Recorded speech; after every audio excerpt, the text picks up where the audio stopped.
Nesta aula, nós vamos falar de algo que às vezes é pouco observado pelos tribunos, que é a ordem dos argumentos.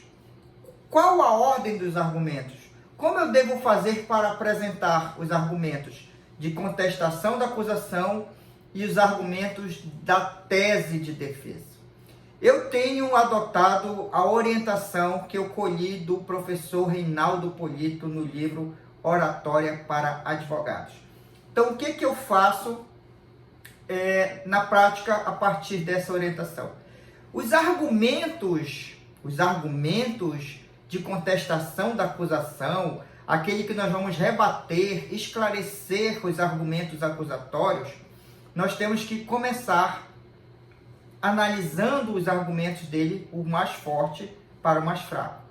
Do mais forte para o mais fraco, por quê? Para dar a sensação, a impressão de que quando você analisa o último argumento fraco, todos os outros eram igualmente fracos.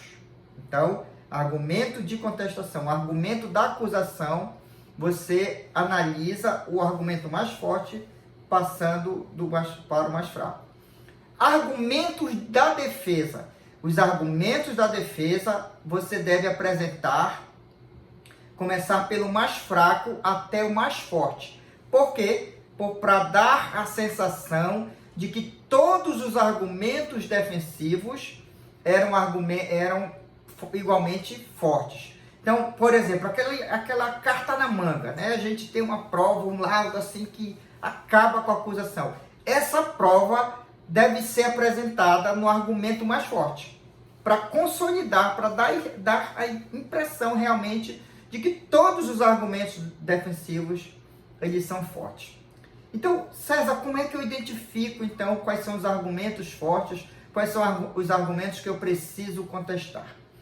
Eu vou dar uma dica de ouro para vocês. Nós não precisamos rebater todos os argumentos da acusação. Porque se fôssemos fazer isso, nós não conseguiríamos defender, nós não conseguiríamos apresentar as teses e os argumentos defensivos. Então, eu vou dar 3 ideias importantes para vocês.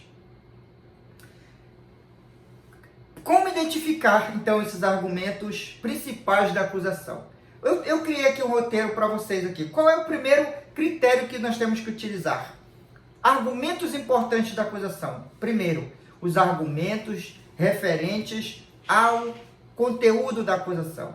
Aqueles argumentos sobre os fatos e as circunstâncias que compõem a própria acusação.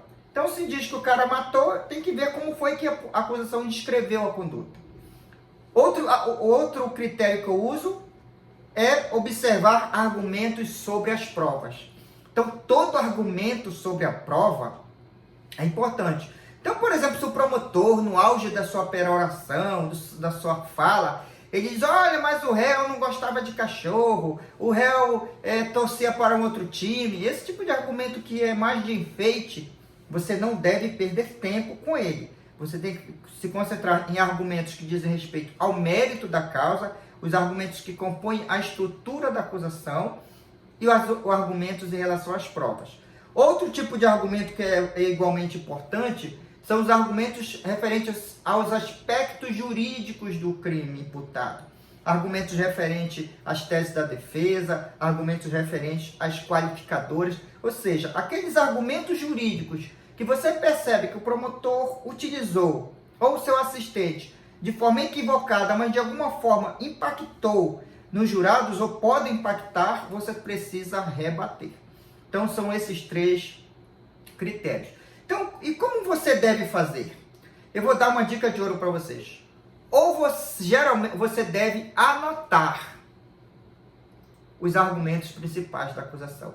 Ou fazer algo que eu faço, que é usar o ouvido como uma espécie de sensor de importância. Eu uso muito, às vezes, tanto a anotação, principalmente aqueles argumentos que eu digo que são os principais, quais são? Os que dizem respeito à própria acusação, os que dizem respeito às provas e os que dizem respeito aos aspectos jurídicos do crime. E eu anoto e uso também meu ouvido como sensor de importância. Então eu me concentro, às vezes eu até fecho meus olhos ali de alguma forma para apenas ouvir o promotor falando. Em determinado momento eu percebo que um argumento dele me incomodou. Foi um argumento que lá no meu sensor de importância eu percebi, esse argumento é forte. E aí o que eu faço? Eu anoto para rebater durante a minha fala. Muitas das vezes eu nem uso essa anotação, porque o simples fato de eu anotar, aquele argumento já entrou no meu pensamento, já entrou no meu roteiro mental, e na própria dinâmica da minha argumentação eu consigo contestá-lo. Então, aqui a informação importante é exatamente sobre a ordem dos argumentos. Repetindo, para finalizar. Argumentos da acusação, quando você analisa os argumentos da acusação, que eu chamo os argumentos de contestação, você deve começar do mais forte para o mais fraco. Argumentos da acusação, quando você analisa esses argumentos da acusação, do mais forte para o mais fraco. Argumentos da defesa, quando você inicia a defesa, você vai se agigantando do mais fraco para o mais forte. São essas informações que complementam exatamente as dicas importantes de oratória para que você possa treinar e se preparar e enfrentar e vencer o tribunal do júri.